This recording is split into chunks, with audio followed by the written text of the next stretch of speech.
días, amigos y amigas de Andina Canal Online.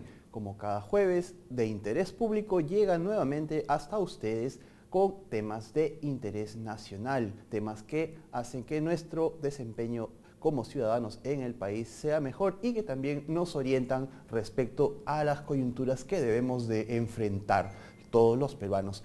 Hoy día vamos a tratar el tema del fenómeno del Niño, este fenómeno climatológico que causa preocupación, dado que en anteriores oportunidades, en años pasados, hemos sufrido las consecuencias, particularmente departamentos del norte del país, afrontando las consecuencias del cambio climático que conlleva este fenómeno, que consiste principalmente en el calentamiento de las aguas de esta parte del Pacífico, del Océano Pacífico. Esto provoca finalmente lluvias que a su vez generan desbordes, huaicos y es todo tipo de desgracias. Pero alarmarnos al respecto no va a solucionar mucho. El Estado, el gobierno está ya trazando una estrategia para enfrentar esta coyuntura en caso sea necesario.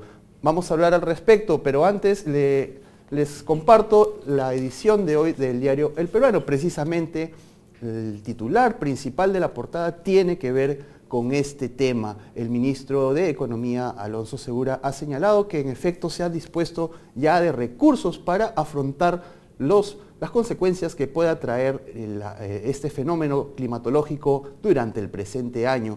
El diario El Peruano, como siempre, con sus secciones de actualidad, también economía y una central dedicada al Festival Gastronómico Mistura. Obviamente también la sección cultural y la agenda de entretenimiento. Usted podrá contar con ello, sea a través del formato impreso del diario como a través de la internet, a través de la página web de El Peruano, www.elperuano.com.p. Y usted está conectado a Andina Canal Online a través de www.andina.com.p y como les decía, el tema de nuestro programa hoy es el del fenómeno del Niño. Para ello vamos a entrevistar al viceministro de Desarrollo e Infraestructura Agraria y Riego del Ministerio de Agricultura, Jorge Montenegro, a quien le agradecemos su presencia y compartir con nosotros su tiempo y la información que tiene al respecto. Buenos días. ¿Cómo está? Muy buenos días. Viceministro, empecemos viendo lo más inmediato. Hay un simulacro que seguramente está destinado a que la gente asuma con un poco más de tranquilidad las situaciones que realmente se van a presentar posiblemente en el futuro, situaciones que implican desastre. Explíquenos en qué va a consistir este simulacro y en dónde va a ser. De acuerdo, gracias. El simulacro va a llevarse a cabo el día lunes 31 en 3 regiones o departamentos, Tumbes, Piura y Lambayeque. Empieza a las 10 de la mañana. El propósito de este simulacro, tal como se tiene conocimiento, pareció a un tsunami, en un momento el tema de terremotos, sismos en general, y nunca se ha hecho un simulacro en lo que corresponde al fenómeno del Niño, teniendo en cuenta de que ya han habido escenarios o eventos extraordinarios en el año 82-83 y el 97-98, que fueron bastante impactantes en las zonas, la zona macrorregional norte. En ese sentido, lo que se está previendo aquí, ya hay un plan prácticamente de atención que se va a implementar en este simulacro. Tal es así que hay un desplazamiento ya tanto de las Fuerzas Armadas o el Comando Conjunto, los diferentes ministerios, tanto de Agricultura, Vivienda, Transportes, ¿no? Trasladándose a esos puntos para ir viendo y previendo las acciones de acuerdo a un escenario que se pueda presentar en este evento que se está señalando a partir de diciembre para adelante. Entonces ello va a permitir saber exactamente cuáles son nuestras debilidades, cuáles son nuestras fortalezas y cómo irlas afianzando, cómo irlas manejando para que en el momento que ocurre el evento no tengamos pérdidas humanas, que es nuestra mayor preocupación. Claro, puede haber un impacto lógicamente en infraestructura, servicios, pero esos son recuperables, ¿no es cierto? Pero vidas humanas es bastante preocupante. En ese contexto estamos trabajando con los gobiernos locales, gobiernos regionales, los diferentes sectores, el Comando Conjunto, un poco para prever este tipo de atención ante una emergencia. Vamos a colocarnos escenarios extremos, en el caso de Tumbes, en la misma ciudad que hubo inundaciones, en el caso de Lambayeque, por ejemplo, en la zona de Pixi, que en el año 98 fue totalmente inundado, y todos estos temas van a ser monitoreados, van a ser controlados, vamos a ver los tiempos que se demandan para la atención misma, y esto nos va a ir dando una suerte de lineamientos para mejorar la atención y la oportunidad en cuanto a este evento se presente. Tumbes, Piura y Lambayeque son los tres primeros departamentos que estarían interviniendo en este simulacro. Ajá. Ya el Comando Conjunto hoy día está desplazando ya buques con materiales, con insumos para atender las emergencias. Estamos aprovechando de hacer de esto un ensayo real, queremos hacerlo lo máximo posible real para, como repito, buscar estos coordinaciones y articulaciones, toda vez que la población, cuando no es informada de manera adecuada, genera lógicamente una convulsión, ¿no es cierto?, un desorden. Entonces queremos un poco alinearlos. Y ahí tenemos la intervención también de educación. La educación, el Ministerio de Educación también está colaborando, un poco trasladando información, preveyendo algunas acciones que tendrían que implementarse o ejecutarse al momento de la ocurrencia. La estrategia que está desarrollando el Estado, el gobierno, para enfrentar esto, tiene como cabeza, me parece, al Ministerio de Agricultura, o si no es así, ¿cómo es que está jerarquizada, estructurada? Sí, ya se ha elaborado y se tiene ya próximo un plan de intervención multisectorial. Y si bien es cierto lo que usted dice, el señor presidente ha encargado al ministro de Agricultura liderar esta acción multisectorial. Asimismo también se plega y es parte del Comando Conjunto, o sea, todo un equipo, todo un sistema de carácter multisectorial está participando. Entonces ya han habido coordinaciones permanentes con vivienda, agricultura, con salud, entre todos. Entonces, como que la cosa ya está bastante articulada, bastante manejada, y estamos prácticamente ya a puertas, toda vez que ya estamos finalizando agosto, nos quedarían solamente 3 meses para tener ya posiblemente el evento ya en pleno proceso, ¿no? Algo interesante también, que no solamente es el tema de desplazamiento marítimo, sino también tenemos ya el tema aéreo, puentes aéreos, algunos sistemas terrestres, también identificación de algunas infraestructuras que puedan colapsar, como el caso de los puentes. Todo eso ya ha sido proveyendo y hay un cronograma de acción. Ahorita estamos prácticamente haciendo toda una suerte de lo que conlleva la preparación para esperar el evento, y luego trabajaremos ya de manera rápida lo que vendría a ser la respuesta o la atención del evento en sí. ¿Ha habido alguna suerte de malestar expresado a través de la autoridad regional de Tumbes respecto a recursos?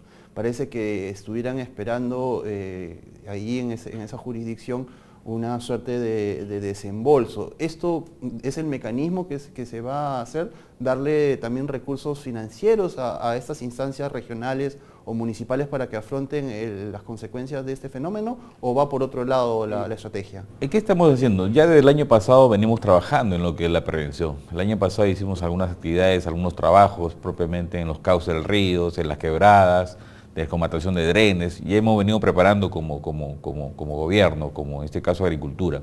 Sin embargo, existen algunas demandas adicionales, pero hay que entender que el año pasado se dio una ley, la ley 30191, que habilitó cerca de 1.100 a 1.200 millones aproximadamente a los 3 niveles de gobierno, parte de lo que corresponde al gobierno central, a los gobiernos regionales y a los gobiernos locales. Hablamos de, 3.100 millones, no es 1.000, sino 3.100 millones.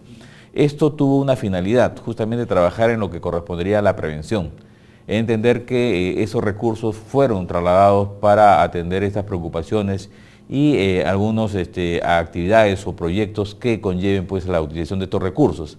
Sin embargo, hay algunos gobiernos regionales que le han dado no la importancia debida a este evento. Entonces la ejecución en cierta forma no ha sido la óptima, por así decirlo, pero sí se ha previsto esos recursos desde el año pasado. Este año también se han asignado otro tanto recursos en la meta presupuestal 068, que tiene que ver con el tema de gestión de riesgos, vulnerabilidades, y también se ha implementado. Pero bueno, como ellos dicen, necesitamos más recursos. El tema de recurso, en verdad, entiéndase que no es que no existe el recurso como tal en sus fuentes de financiamiento, sea como gobierno local o regional. En algunos casos existe, pero muchas veces estos recursos son redireccionados para hacer otras actividades menos lo que corresponde a la prevención. Entonces ahí un tema que preocupa, porque la mayoría de los peruanos todavía no estamos trabajando, todavía no somos conscientes de trabajar en prevención, y eso es lo que nos pasa hoy día a la factura, ¿no? Cuando dicen hoy día, faltando 3 o 4 meses, me falta recursos para hacer tal o cual cosa, cuando deberíamos hacer una acción previa antes de entrar a la fase crítica, que serían estos últimos 3 meses, ¿no? Cuando usted dice que posiblemente haya habido regiones, gobiernos regionales que no han tomado con la seriedad debida esta asignación de recursos para hacer medidas o para hacer obras de prevención, bueno, está hablando de algo muy grave. ¿Hay manera de repente de supervisar que en efecto se haya cumplido con destinar esos recursos a ese fin? Eso lo está evaluando ya el MEF, ya tiene un listado de aquellos gobiernos subnacionales que no hayan cumplido, hay un mecanismo. A ellos se le está agregando también el tema de que tendrán, recuerda usted que el 5 de julio salió un decreto supremo, el 045, y luego el 054, que tuvo por finalidad declarar en estado de emergencia, por peligro inminente. Eso conllevaba a incorporar cerca de 1.200 a 1.300 gobiernos locales, con la finalidad de que con su propio presupuesto que hoy día tiene, puedan reorientar y atender estas acciones de prevención. O sea, ya se han dado las facilidades, se han dado los mecanismos para poder reorientar recursos y atender, si es que no lo hicieron en un momento, poder por lo menos subsanar algo y empezar a ejecutar. En la actualidad, en estos días que corren, ya se están dando algunas demostraciones de este cambio climatológico, y bueno, no sé qué tanto las consecuencias de estos estén ajustándose a lo que se había previsto. En efecto, ¿han podido ser paliadas por las medidas preventivas previamente tomadas estas consecuencias o no es el caso? Claro, por eso le mencionaba hace un momento, del año pasado venimos trabajando, porque en verdad no es que el niño se esté presentando hoy en día, el niño ya convive con nosotros. La alteración del mismo, la intensidad de uno sobre otro año es lo que hoy día está jugando. El año pasado se hablaba de un niño débil a moderado. Este año, en febrero o marzo, se hablaba igual de un débil a moderado. Sin embargo, existieron algunas inundaciones, recuerde usted, entre fines de marzo y abril, que se presentaron tanto en Piura como en Tumbes. Eso ya fue un indicador, ¿no?, que nos decía que próximamente podría complicarse o incrementar su intensidad, razón por la cual el ENFEN viene monitoreando todo este tema del niño por ser la autoridad en este caso, y nos dice y nos prevé que el niño podría presentarse como un evento fuerte o extraordinario o demasiado. Entonces, en ese contexto estamos trabajando, y no solamente el contexto de la idea, del estudio y el seguimiento propio del fenómeno del niño, sino yo iba también a una parte fundamental, que es la preparación frente a un evento. Ante ello, el señor ministro ha dispuesto, en coordinación con Defensa Civil, INDECI, los gobiernos locales, empezar a trabajar algunos mapas, algunos planos de manera distrital, para poder identificar zonas vulnerables, zonas críticas, zonas donde podamos evacuar al momento de hacer la ocurrencia, donde desplazarse, toda una señalética que involucra pues todo un mecanismo de atención y coordinación y la puesta en práctica de estos mecanismos de evacuación cuando sean necesarios. Entonces ya se está trabajando la Autoridad Nacional del Agua, está trabajando INDECI en este caso, ya han habido reuniones el día lunes, el día de ayer han concretado otras reuniones con alcaldes, entonces se está trabajando también ya en un poco identificar zonas que nos permitan en cierta forma poner a buen recaudo vidas humanas. Ya debe haber alguna fecha de repente en la que estos planos, estos mapas de prevención deben estar... Sí, se están preparando, tenemos 15 días más para poder concretarlos y luego hacer una práctica en campo, igual como lo estamos haciendo el 31 de agosto, que es un simulacro, igual podríamos trabajar algunos simulacros más localizados, ¿no? Cuando empezamos el programa me mencionó el tema de la participación intersectorial y destacó el rol del sector educación. Ahora, yendo a lo práctico, bueno, si bien este fenómeno aparentemente va a tener su fase más fuerte en los primeros 3 meses del año, cuando no hay clases escolares, bueno, de repente puede que se prolongue o que termine afectando la infraestructura escolar que hay en estos departamentos. ¿Qué se está haciendo para que eso tenga el menor efecto posible? El Ministerio de Educación está preparado. Ya tenemos prácticamente, le llamamos módulos que van a ser instalados ya sea antes o después de la ocurrencia. Ya ha sido previsto esto, ya el Ministerio en este caso de Educación ya ha podido adquirir estos módulos. Estamos ya parte de ellos desplazando en este evento de este simulacro que va a ser el día 31. Parte de estos módulos, tanto de educación como de vivienda, se está aprovechando para poder hacer su desplazamiento. El punto focal va a ser Piura, y desde Piura se van a repartir todos los insumos, todos los bienes que se están trasladando, un poco ya trabajando en lo que vendría a ser una situación mucho más adelante, como es la emergencia o en este caso la posemergencia, ¿no? El hecho de que usted señale que no estamos preparados nosotros, la población, para afrontar esto, que no estemos todavía concientizados, bueno, de hecho que se manifiesta en algunas costumbres que es fácil detectar, incluso en Lima, ¿no? Tenemos el Rímac y el río Rímac, y la gente lo suele usar como vertedero o como tiradero de desmonte. No sé qué tanto se repite esa situación en Tumbes, en Piura, en donde la afluencia de la caída de las lluvias, al encontrarse con este factor, con estos obstáculos, va pues a generar desbordes. ¿Qué se está haciendo al respecto para evitar que ello se dé?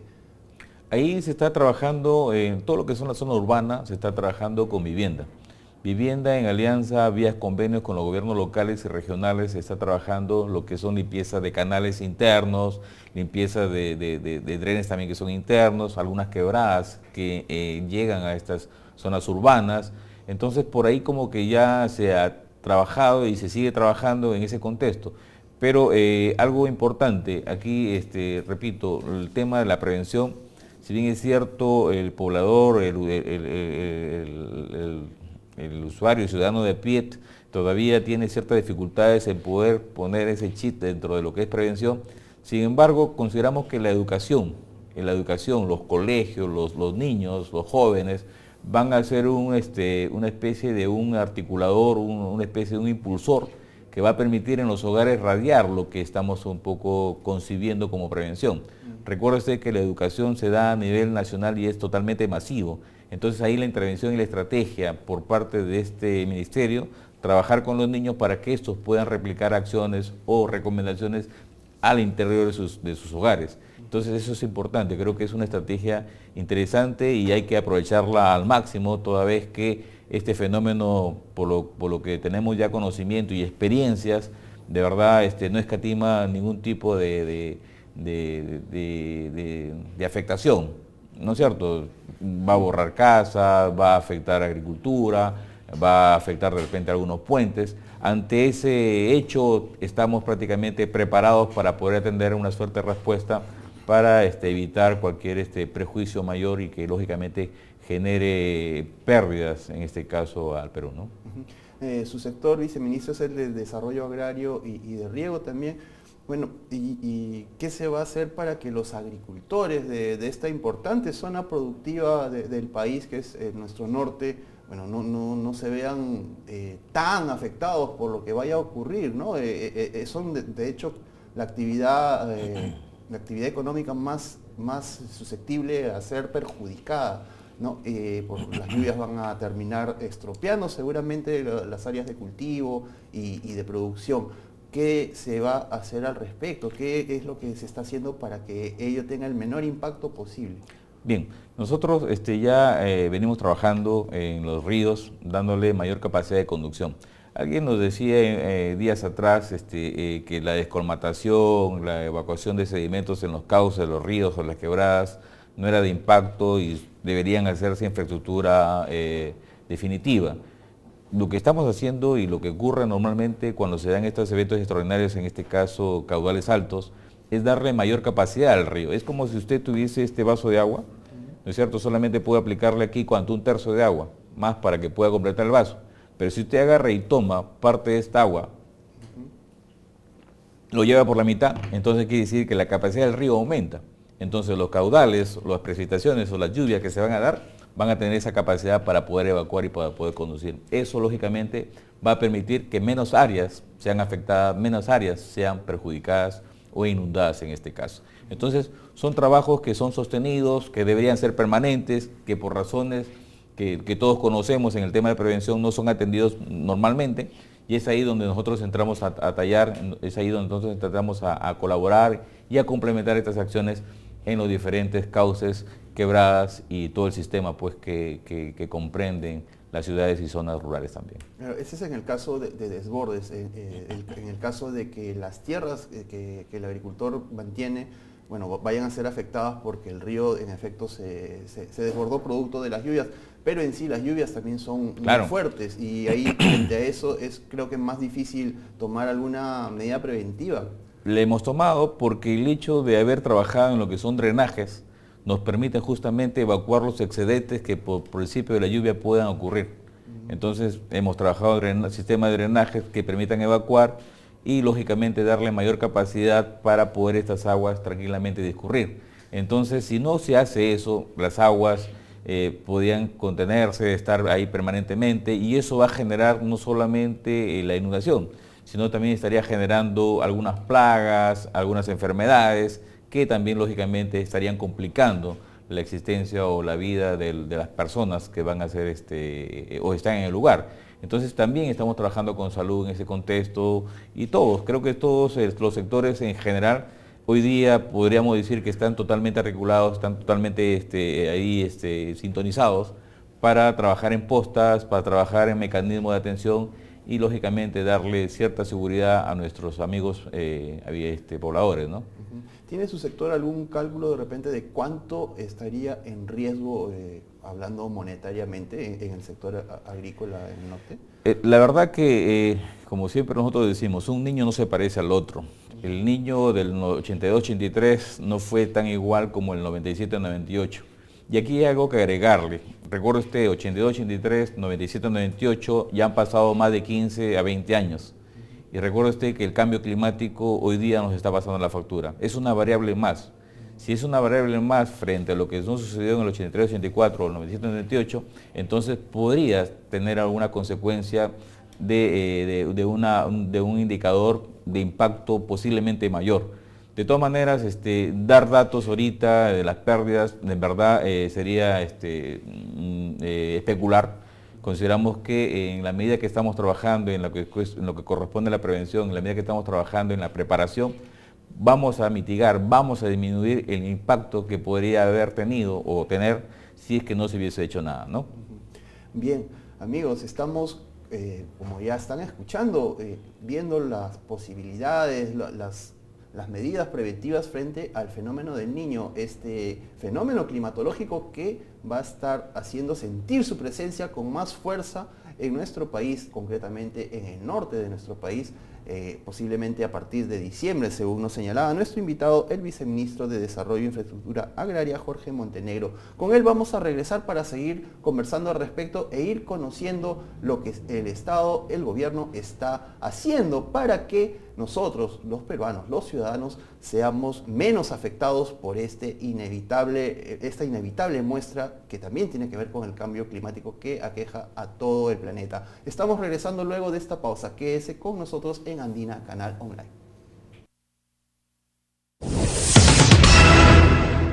El pan es un arte que puede saborearse.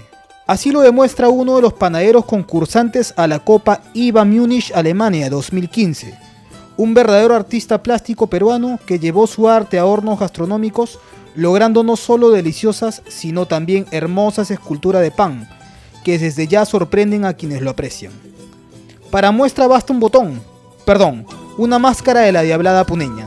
Yo soy artista plástico como primera carrera y gracias a una invitación que me hizo Cencosud, yo iba a diseñar unas formas precolombinas en pan para un concurso para panaderos. Luego me invitaron a perfeccionarme, a estudiar panadería y pastelería y poco a poco entré a trabajar en esto y ahora me dedico de lleno. Para esta nueva propuesta de IVA 2015, nuestros compatriotas esperan sorprender al mundo con una propuesta andina, cuya temática es el circo. Bueno, la pieza artística que vamos a llevar tiene múltiples piezas que luego serán ensambladas. Primero tiene que ser hechas en el concurso mismo, desde el pesado de las harinas, amasado, formado, horneado y ensamblado en 6 horas. Estas piezas tienen características peruanas, ¿no? Entonces vamos a utilizar esta temática de fiesta y la vamos a poner en un contexto de circo. Como sabemos, el pan se consume desde tiempos inmemorables. Es considerado el alimento más importante en todas las culturas de la humanidad.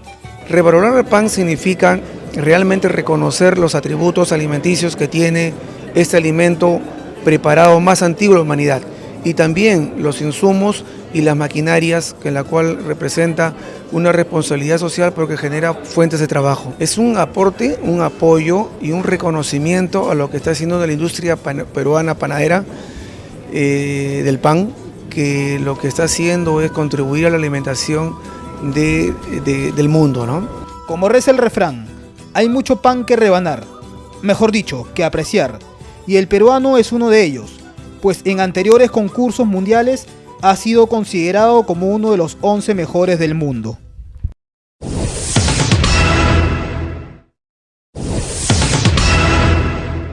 El pan es un arte que...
Seguimos con De Interés Público, programa de Andina Canal Online que todos los jueves trae a ustedes el análisis y la discusión sobre un tema de suma importancia para nuestro país y para nuestro desarrollo como ciudadanos peruanos. Estamos hablando esta vez del fenómeno del Niño, este fenómeno climatológico que va a golpear más fuerte que de costumbre nuestro país, concretamente las regiones del norte de Perú.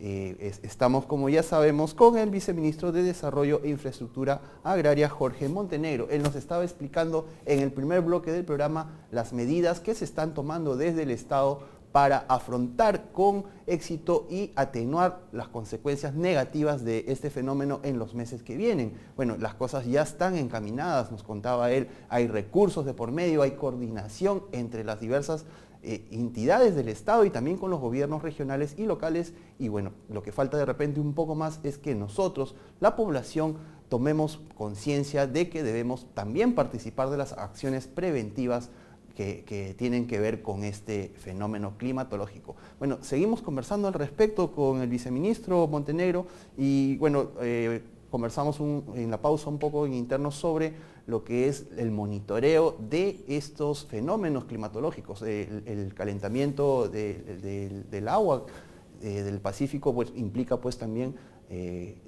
las precipitaciones fluviales más intensas y los desbordes de los ríos. Se han tomado medidas al respecto, pero también es posible que aparezcan de pronto y bueno, en ese caso nos contaba el viceministro que es posible hasta lanzar una señal de prevención de evacuación, ¿no es así? Así es. ¿Esto depende de alguna entidad? ¿Se está coordinando alguna suerte de centro para coordinar esta información? Sí, tenemos prácticamente ya aquí en Lima, en el Ministerio de Defensa, se está trabajando un centro de operaciones y algo similar tenemos ya instalado en Piura. Eso está haciendo un seguimiento permanente, ¿no?, que nos permita, cuando se dé la precipitación, cuánto es la cantidad de agua que está lloviendo, cuánto es el caudal que estaría generando, qué tiempo van a demorar entre uno y otro punto. Esto con la finalidad de tener una suerte de sistema de alerta temprana.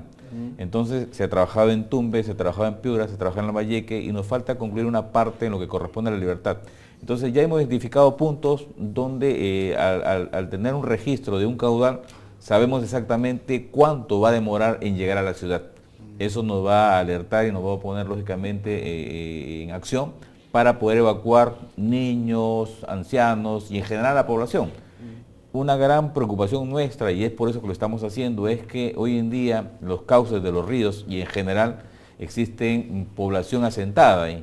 Entonces es una problemática que tenemos que lidiar sí o sí, porque en caso contrario tendríamos pues afectaciones o pérdidas. Ya se está trabajando ahí con la Autoridad Nacional del Agua, se está trabajando con INDECI, un poco para advertir y empezar a trasladar esas personas que se encuentran hoy día viviendo, ¿no?, en los cauces, para no tener problemas mayores. Ahora, el centro de operaciones es un centro que nos va a permitir monitorear día a día, hora a hora, cómo está el comportamiento, cómo está precipitando, cuánta agua está cayendo, ¿no?, y cuáles son las áreas o las zonas de mayor impacto. Entonces eso nos alerta y nos pone lógicamente en atención para poder prever y accionar lo que hoy día vamos a poner en práctica, que es el simulacro del 31 de este mes. Entonces eso es lo que estamos justamente un poco recreando para llevarlo y cuando esto suceda en una zona mucho más efectiva. Es bueno tomar en cuenta esto que usted nos señala, viceministro, de trasladar a las personas que habitan cerca a los cauces de los ríos. Y bueno, en Lima en cada verano tenemos el ejemplo no muy gratificante de Chosica o de Chaclacayo, donde además de vivir la gente, algunas personas al lado del cauce de los ríos, también han construido en zonas que son susceptibles a deslizarse. De alto riesgo. ¿Qué tanto se repite esta situación en el norte del país, en Tumbes, en Piura, en Lambayeque? Bueno, de repente no casas de 2 o 3 pisos, pero sí hay casas, ¿no? Hay viviendas, inclusive en algunas zonas que fueron ya identificadas como zonas críticas. Un trabajo que ha hecho la Autoridad Nacional del Agua, ha identificado quebradas, ¿no?, zonas donde existe hoy día ya población asentada, con electricidad, con vías de acceso, carreteras, ¿no?, veredas. O sea, prácticamente hay ciudades instaladas dentro del cauce del río o en quebradas que deberían, en cierta forma, estar hoy en día totalmente liberadas, totalmente limpias. Entonces ahí estamos trabajando con INDECI, la policía. Queremos ver la posibilidad de incorporar a la Fiscalía un poco para advertir y poner a buen recaudo estas vidas humanas que por negligencia o por no una comunicación oportuna podrían lógicamente ser afectadas.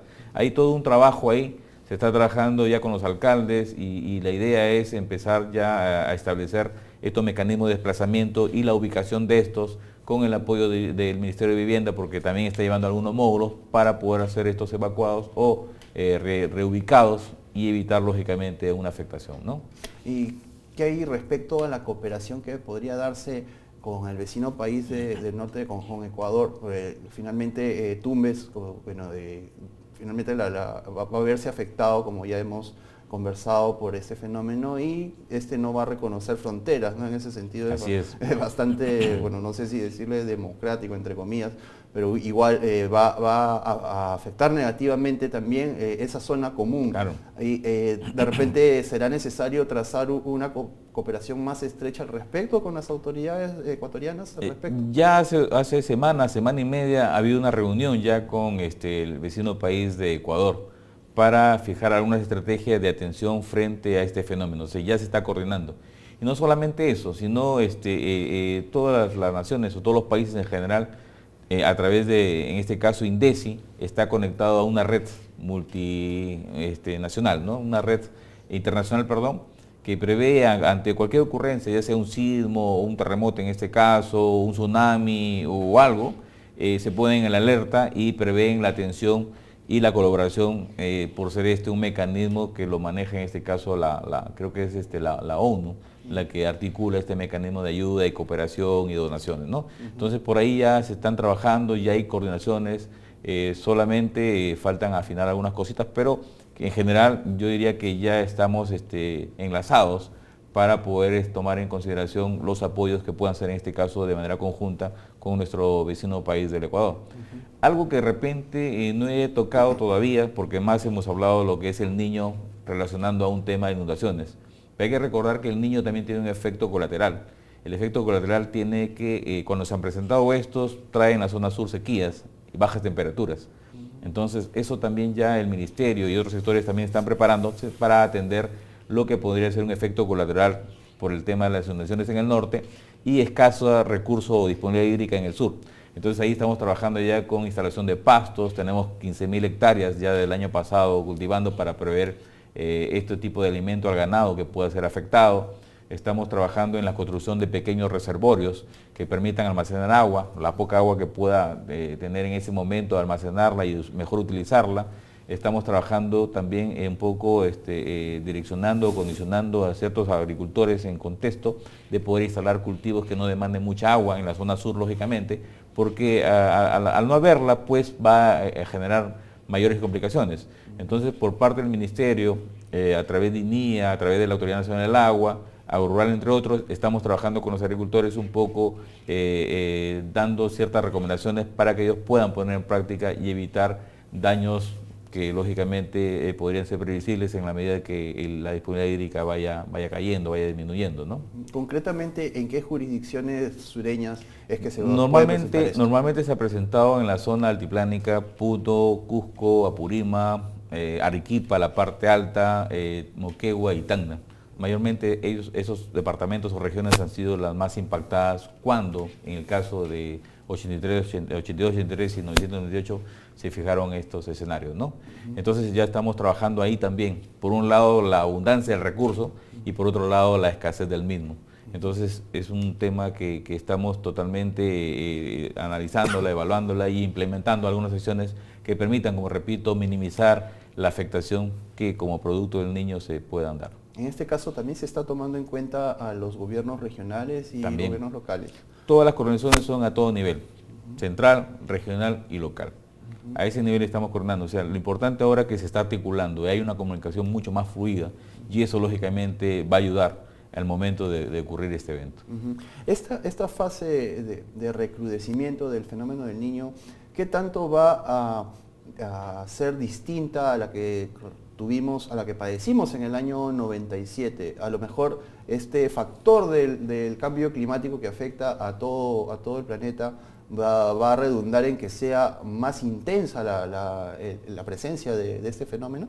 Sí, no solamente eso, la intensidad, sino también puede ser que puedan variar los patrones de lo que se tuvo en el 82, 83 y el 1998. Cuando digo patrones, tiene que ver con la ubicación donde se precipita. Puede que se pueda correr un poco más al sur o de repente más al oriente. Entonces, un niño no se parece a otro. Por eso que no queremos especular. Estamos trabajando considerando de que puede haber cualquier variable, cualquier modificación. Por eso el tema nuestro es trabajar bastante en lo que corresponde a los cauces, drenajes, limpieza de quebradas, porque quieras o no, en cualquier momento de presentarse ya la lluvia se van a activar. Entonces eso es lo que estamos trabajando hoy en día y la articulación con los diferentes gobiernos regionales y locales, como repito, es muy importante, porque juntos podemos afrontar, separados creo que sería una complicación y mayores pérdidas para todos los peruanos. Y bueno, en la cuestión de ya el fenómeno a nivel global, internacional, el fenómeno del Niño, sí. Bueno, ¿de qué manera nosotros, ¿no? y nuestras autoridades pueden tener mejor conocimiento de lo que ocurre, de cómo es que está desarrollándose? De repente hay coordinaciones con entidades más orientadas a explicar científicamente este asunto. Sí, el ENFEN es la entidad que convoca a IMARPE, a ANA, IGP, entre otros, donde hacen un seguimiento permanente en coordinación siempre con el instituto que es la NOAA, que es la que se encarga de trasladar imágenes, el seguimiento, todo el tema de la temperatura superficial del mar, los patrones de circulación, etcétera. Es toda una ciencia que hace de este fenómeno un permanente seguimiento. Lo que también hay que un poco recalcar en el caso del fenómeno, como repito, es esta variabilidad climática que hoy día existe. El cambio climático incide como una variable más a este efecto que puede ser el fenómeno. Entonces, el ENFEN en este caso, por ser el ente rector, está a fines de este mes debe lanzar ya un 13º, creo, comunicado, donde nos va a decir o nos puede definir cuál es la intensidad del fenómeno. Hoy día estamos trabajando que puede ser fuerte a extraordinario. Entonces eso es lo que el ENFEN nos va a decir, si es fuerte o extraordinario. Sin embargo, nosotros no estamos esperando que nos lo digan. Ya de meses atrás venimos trabajando, entonces cual sea la magnitud, hay que prepararse sí o sí. Hay un dicho que señala que no hay nada más miedoso o cobarde que el dinero. Bueno, de repente esta situación, estos diagnósticos van a hacer que las inversiones se contraigan en el norte de nuestro país. Bueno, ¿qué podría hacerse o decirse para que se tome pues esto sin alarmismo y con realismo, mejor dicho? Sí, hay algunas medidas que ya se están implementando, hay algunas recomendaciones. En el caso de agricultura, por ejemplo, no podríamos trabajar con cultivos de periodo largo, ¿no? ¿Por qué? Porque lo va a agarrar justo en las lluvias, va a inundar y va a hacer de esto unas pérdidas. Estamos recomendando que sean cultivos de periodo corto, hablamos de frijoles, maíz, ¿no? Cultivos de periodo corto que su instalación demandan en promedio de entre 3 a 4 meses como máximo. Eso lógicamente advierte de que al ocurrir el fenómeno ya prácticamente hayan entrado a la fase de cosecha. Entonces por ahí la cosa va un poco a minimizarse. El otro tema que se ve afectado es el caso del arroz. El arroz también se está viendo la posibilidad para que no se instale su máxima capacidad que normalmente en esta época se da, sino empiecen un poco a reducirse y que sean las partes altas las que puedan tener arroz y no la parte baja que es la llanura, donde normalmente existen estas inundaciones. Temas así estamos trabajando. SENASA también viene trabajando en lo que corresponde al monitoreo de plagas, porque recuerde usted que este niño también viene con un aditamiento que son las plagas, en el caso de las langostas, roedores. Entonces está monitoreando, está haciendo un seguimiento para ir controlando poco a poco y evitar que esto pueda lógicamente convulsionar la situación de lo que corresponde a agricultura. Así como esto hay otras medidas también. Estamos también en lo que corresponde a agricultura, en el caso de INIA, participando y proveyendo y recomendando algunas semillas certificadas, claro está, pero que tengan cierta garantía y también que su vida en cuanto a su instalación sean también cortas. O sea, hay toda una suerte de acciones y recomendaciones que se vienen implementando y estamos apoyándonos con las juntas de usuarios.